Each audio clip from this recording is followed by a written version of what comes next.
नमस्ते, मैं हूं किशोर अजवाणी और आप देख रहे हैं टॉकिंग पॉइंट। खबरें सिर्फ राजनीतिक हलचल, युद्ध, व्यापार, अपराध तक सीमित नहीं होती हैं। खबरें वो भी जरूरी होती हैं जिनमें टॉकिंग पॉइंट बनने की क्षमता होती है। ऐसी ही खबरों को आप तक पहुंचाता है हमारा ये नया शो टॉकिंग पॉइंट।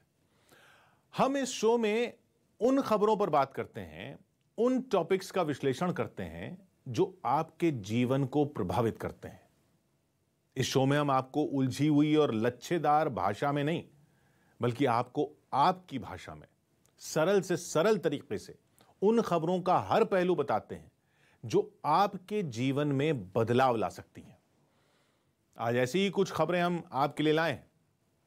अमूमन लोग 60 की उम्र पार करते करते रिटायर हो जाते हैं, क्योंकि उम्र के इस पड़ाव पर मन के साथ साथ शरीर भी कमजोर पड़ने लगता है और लोग चाहते हैं कि वो अपना बचा हुआ जीवन आराम करते हुए अपने परिवार के बीच बिताएं। लेकिन क्या आपने गौर किया है कि बूढ़ा और बीमार हो जाने के बावजूद अक्सर नेता अपनी कुर्सी, अपना पद नहीं छोड़ते, वो आजीवन इससे चिपक कर रहना चाहते हैं। आज हम आपको दुनिया के 3 ऐसे ही ताकतवर नेताओं के बारे में बताएंगे जिनके शरीर ने उनका साथ छोड़ना शुरू कर दिया है, लेकिन वो अपना पद नहीं छोड़ना चाहते। इसके बाद हम भारत के युवाओं में घटती संतान की चाहत का विश्लेषण करेंगे। उत्तराखंड के हरिद्वार में एक बुजुर्ग दंपति ने अपने बेटे पर सिर्फ इसलिए केस कर दिया क्योंकि शादी के 6 साल बीत जाने के बाद भी उसने उन्हें पोता या पोती का सुख नहीं दिया। इस बुजुर्ग दंपति ने अपने बेटे से वो 5 करोड़ रुपए भी वापस मांगे हैं। 5 करोड़ रुपए वापस मांगे हैं जो उन्होंने उसकी पढ़ाई लिखाई, शादी, हनीमून पर खर्च किए थे। भारत में जैसे ही किसी की शादी होती है, फौरन परिवार की तरफ से संतान को जन्म देने का दबाव बढ़ जाता है। शादी के बाद मां बाप बनने को सबसे बड़ा पड़ाव माना जाता है। लेकिन अगर कोई शादीशुदा दंपति यह कह दे कि वो जीवन भर बच्चे को जन्म ही नहीं देना चाहता, तो परिवार में तूफान आ जाता है। लेकिन इसके बावजूद भारत में ऐसे लोगों की संख्या बढ़ रही है जो जीवन भर संतान मुक्त यानी चाइल्ड फ्री रहना चाहते हैं। आज हम आपको बताएंगे कि यह ट्रेंड भारत के युवाओं की बदलती सोच का परिणाम है या फिर किसी खतरे की तरफ इशारा। और आखिर में हम आपको भारत में इलेक्ट्रिक स्कूटर्स में लगती आग की असली वजह बताएंगे। पिछले 2 महीनों में भारत में ई स्कूटर्स और ई बाइक्स में आग लगने की कई घटनाएं हो चुकी हैं और इससे कई लोगों की जान भी जा चुकी है। ज्यादातर लोग इसे भारत में पड़ रही भयंकर गर्मी से जोड़कर देख रहे हैं। लेकिन आज जब हमने इस पर रिसर्च की तो हमें इसकी कोई और ही वजह पता चली है।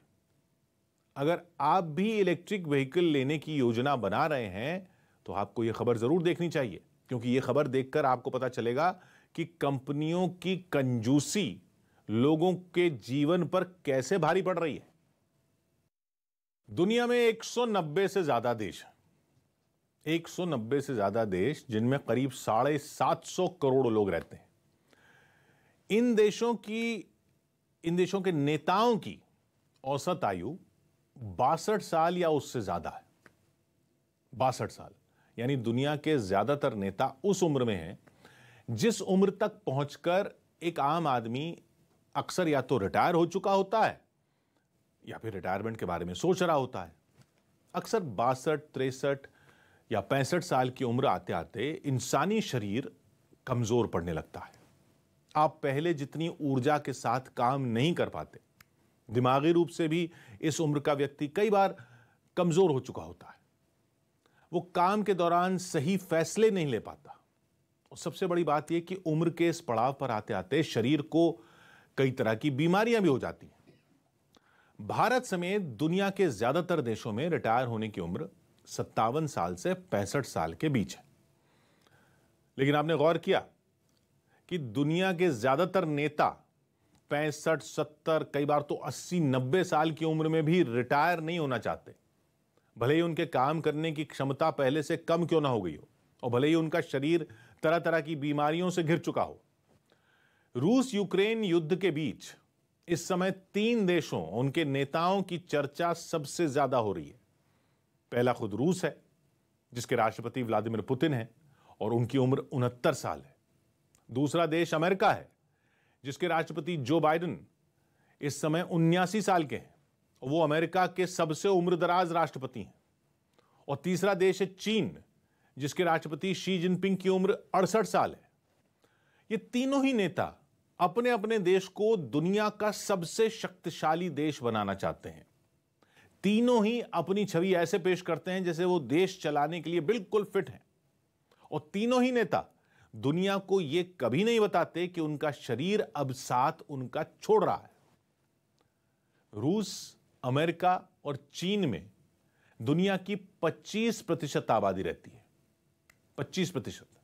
लेकिन दुनिया के इन 25% लोगों पर ऐसे नेताओं का शासन है जिनका स्वास्थ्य सवालों के घेरे में है। व्लादिमीर पुतिन गंभीर बीमारी से पीड़ित हैं, यह खबर आप अब तक कई बार सुन चुके होंगे। जो बाइडेन भी आजकल सार्वजनिक समारोह में बहुत स्वस्थ नजर नहीं आते। कभी उनकी जबान लड़खड़ाने लगती है। Now, when President Harris and I took कभी वो भ्रमित होकर हवा में हाथ मिलाने लगते हैं। अब इसी में नया नाम चीन के राष्ट्रपति शी जिनपिंग का जुड़ गया है, जिनके बारे में कहा जा रहा है कि वो सेरेब्रल एन्यूरिज्म नाम की बीमारी से पीड़ित है। इससे पीड़ित व्यक्ति के दिमाग की नसें कमजोर होकर फूल जाती हैं। जब इन नसों में तनाव बढ़ जाता है या ये फट भी जाती हैं, इससे सिर में दर्द होता है, उल्टी भी आ सकती है, गर्दन अकड़ जाती है, चलने फिरने में परेशानी होने लगती है। कहा जा रहा है कि इसी बीमारी की वजह से शी जिनपिंग 2021 के आखिर में अस्पताल में भर्ती भी हुए थे, लेकिन वो इसकी सर्जरी न कराकर पारंपरिक चाइनीज दवाओं से अपना इलाज कर रहे हैं। शी जिनपिंग किसी बीमारी से पीड़ित हैं, इसके संकेत बहुत पहले से मिल रहे थे। जब चीन में पहली बार कोविड आया, तब से लेकर अब तक शी जिनपिंग अपने देश से बाहर नहीं निकले हैं। इसकी वजह भले ही चीन में कोरोना की लहरों को बताया गया हो, लेकिन जानकार कहते हैं कि इसकी एक वजह शी जिनपिंग की बीमारी भी हो सकती है। और इस बीमारी के संकेत काफी समय पहले से मिलने शुरू हो गए थे। उदाहरण के लिए मार्च 2019 में जब वो इटली की यात्रा पर गए, तब उनके पैर लड़खड़ा रहे थे। बाद में फ्रांस की यात्रा के दौरान भी कुर्सी पर बैठने के लिए उन्हें मदद लेनी पड़ी थी। 2020 में चीन में एक कार्यक्रम में भाषण देते हुए शी काफी बीमार लग रहे थे, बार बार खांस रहे थे। चीन में दुनिया की सबसे बड़ी आबादी रहती है। शी जिनपिंग के हाथ में चीन के 140 करोड़ लोगों का भविष्य है। वो अपने देश को दुनिया का सबसे शक्तिशाली देश बनाना चाहते हैं, लेकिन उनकी सेहत को देखकर नहीं लगता कि वो ऐसा करने के लिए फिट है। अब क्योंकि चीन से कोई भी खबर आसानी से बाहर नहीं आती, और खासकर अगर वो खबर चीन की कम्युनिस्ट पार्टी या वहां के राष्ट्रपति शी जिनपिंग से संबंधित हो, तो उसका बाहर आना लगभग नामुमकिन हो जाता है। शी जिनपिंग माओ जेडोंग के बाद खुद को चीन का सबसे शक्तिशाली नेता मानते हैं। उन्हें लगता है कि माओ के बाद उन्होंने ही चीन का सबसे ज्यादा सुधार किया है। माओ 1949 में आज के चीन के आधुनिक चीन की स्थापना के समय से लेकर 1976 में अपनी मृत्यु के समय तक देश के शासक रहे। उनकी मौत के दशकों बाद तक चीन उन्हीं की नीतियों पर चलता रहा। 2012 में जब शी जिनपिंग चीन के राष्ट्रपति बने, तब तक चीन के संविधान के मुताबिक कोई भी व्यक्ति लगातार सिर्फ 2 बार ही राष्ट्रपति बन सकता था।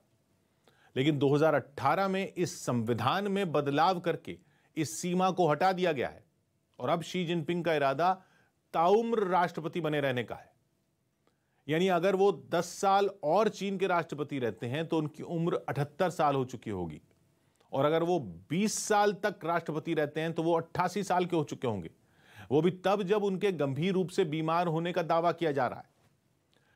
शी जिनपिंग को जो बीमारी है, उसमें अगर दिमाग की प्रभावित नसें फट जाएं तो 25% मामलों में 24 घंटों के अंदर व्यक्ति की मौत हो जाती है और 25% मामलों में कॉम्प्लिकेशंस की वजह से व्यक्ति की 6 महीने के अंदर मौत होने की आशंका रहती है। शी जिनपिंग दुनिया के एक शक्तिशाली देश के अकेले ऐसे नेता नहीं जिनकी सेहत पर गंभीर सवाल उठ रहे हैं, बल्कि 79 साल के अमेरिकी राष्ट्रपति जो बाइडेन की स्थिति भी बहुत अच्छी नहीं है। जिस सेरेब्रल एन्यूरिज्म से शी जिनपिंग पीड़ित हैं, उसका शिकार जो बाइडेन वर्ष 1988 में हो चुके हैं। हालांकि वो इसका इलाज करा चुके हैं, लेकिन इस बीमारी में 20% चांस इस बात का होता है कि ये दोबारा उभर सकती है। बाइडेन की सेहत को लेकर लगातार सवाल उठते रहे हैं। कुछ लोगों का तो दावा है कि वो शायद ही अपना कार्यकाल ठीक से पूरा कर पाए। उदाहरण के लिए इसी हफ्ते का एक वीडियो आपको दिखाते हैं। ये उस समय का वीडियो है जब जो बाइडेन अमेरिकी वायुसेना के विमान में सवार हो रहे थे, लेकिन सीढ़ियों पर चढ़ते समय वो अचानक लड़खड़ा गए। अब सीढ़ी चढ़ते हुए पांव फिसल जाना या संतुलन बिगड़ जाना कोई बड़ी बात नहीं है, सबके साथ कभी ना कभी ऐसा होता है, लेकिन बाइडेन के साथ ऐसा पहली बार नहीं हुआ है। मार्च 2021 में जब वो अपने आधिकारिक प्लेन एयरफोर्स 1 में सवार हो रहे थे, तब वो विमान की सीढ़ियों पर बुरी तरह फिसल गए थे। ऐसा एक बार नहीं बल्कि 3 बार हुआ। राष्ट्रपति बनने से पहले 2020 में जब बाइडेन की सेहत को लेकर सवाल उठे तो उन्होंने अपने हेल्थ रिकॉर्ड जारी किए, जिनमें यह लिखा गया था कि उन्हें इर्रेगुलर हार्ट बीट और हाई कोलेस्ट्रॉल की समस्या जरूर है, लेकिन वो पूरी तरह फिट है। इसके अलावा आजकल वो अपने भाषणों में अक्सर कुछ न कुछ गड़बड़ कर देते हैं। जैसे एक बार उन्होंने यूक्रेन की जगह ईरान का नाम ले लिया। एक बार वो अपने बारे में एक ऐसी कहानी सुनाने लगे जो पूरी तरह से सच नहीं थी। इसके अलावा वो एक बार उपराष्ट्रपति कमला हैरिस को राष्ट्रपति कहकर संबोधित कर चुके हैं। Now, when President Harris and I took इसी तरह पिछले महीने जो बाइडेन जब एक कार्यक्रम में हिस्सा लेने गए तो वो अचानक से हवा में किसी से हाथ मिलाने लगे, जबकि वहां कोई मौजूद नहीं था। इससे पहले व्हाइट हाउस के एक कार्यक्रम में भी बाइडेन बहुत विचलित नजर आ रहे थे और खोए खोए दिख रहे थे। उनकी यह स्थिति देखकर उनके विरोधी उन्हें स्लीपी जो बुलाने लगे हैं। स्लीपी जो।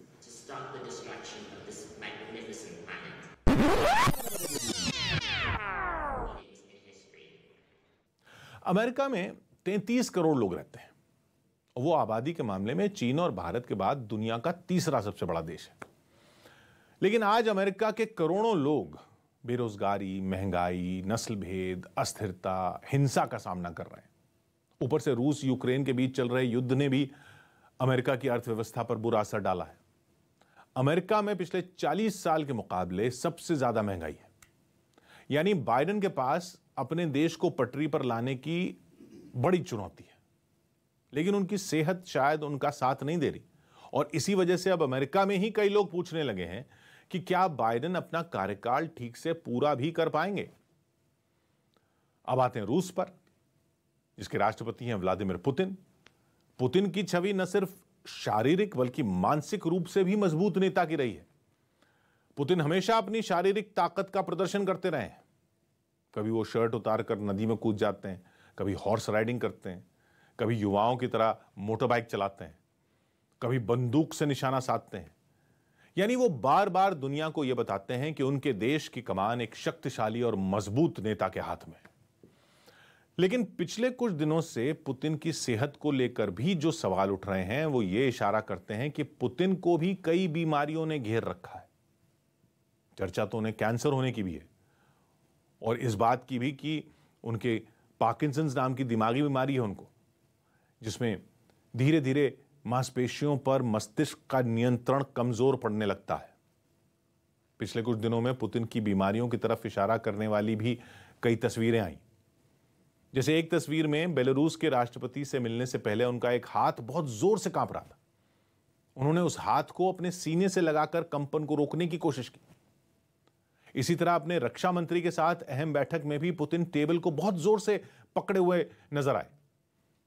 लोगों ने यहां तक नोट किया कि उनके गाल भी सूजे हुए हैं। इस दौरान उनकी जबान भी लड़खड़ा रही थी और वो अपने पैरों को भी हिला रहे थे। पुतिन भी शी जिनपिंग की तरह खुद को आजीवन राष्ट्रपति के पद पर देखना चाहते हैं। इसके लिए वो भी अपने देश के संविधान में बदलाव करा चुके हैं। लेकिन सवाल यह है कि नेताओं के लिए कुर्सी और सत्ता की चाहत क्या उनके खुद के स्वास्थ्य, उनके देश की जरूरतों से भी बड़ी हो जाती है?